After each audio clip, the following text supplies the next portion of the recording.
On va vous partager une histoire aujourd'hui racontée par Vittoria. Ça lui est arrivé un soir dans un parking, une manifestation.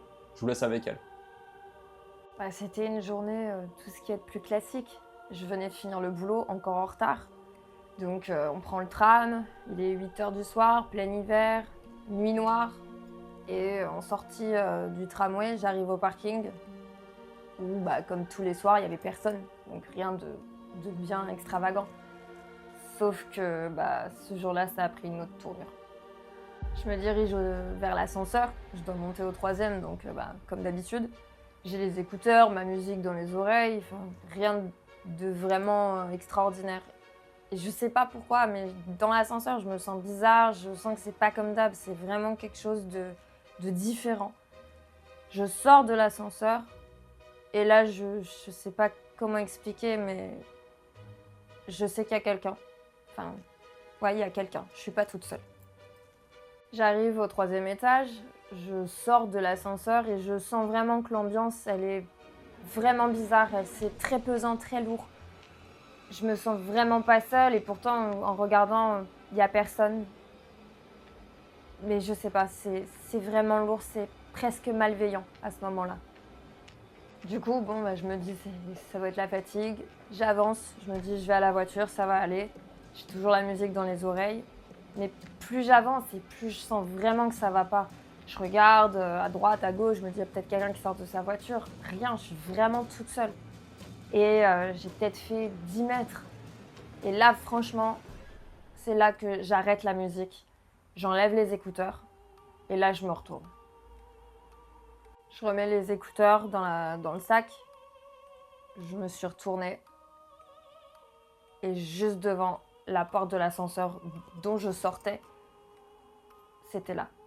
Cette chose, cette masse, cette ombre, elle était vraiment là. Vraiment devant la porte de l'ascenseur. Je sais pas quoi faire. Je suis là, je vois cette chose. Je comprends même pas en fait ce que c'est. Et je suis vraiment paralysée par la peur. C'est la première fois que je ressens une terreur comme ça en moi. Je suis incapable de bouger. Et je sais pas comment, mais à un moment donné, j'arrive à faire un pas en arrière, à reculer un tout petit peu. Et cette chose, en même temps que je recule, elle avance. Elle fait le même nombre de pas que je fais. Et là, c'est la crise de panique. Là, je pars en courant. Là, je me mets mais vraiment à courir. J'ai jamais couru aussi vite de ma vie jusqu'à ma voiture. Je l'ouvre à distance, je rentre, je balance le sac qui tombe sur le siège passager. Je démarre en trombe et je regarde dans le rétro et je vois que c'est encore en train de Enfin, ça veut m'attraper, voilà, ça veut attraper ma voiture, c'est en train de courser. Je prends la sortie et je descends à je sais pas combien de kilomètres/heure pour m'enfuir. J'ai réussi à sortir du parking, il n'y avait plus d'énergie, plus rien. Il n'y avait rien dans le rétro. Et puis ça a été un questionnement très très long de savoir ce que ça avait été, qu'est-ce qui m'avait poursuivi. C'était quoi cette masse, cette chose noire, cette aura.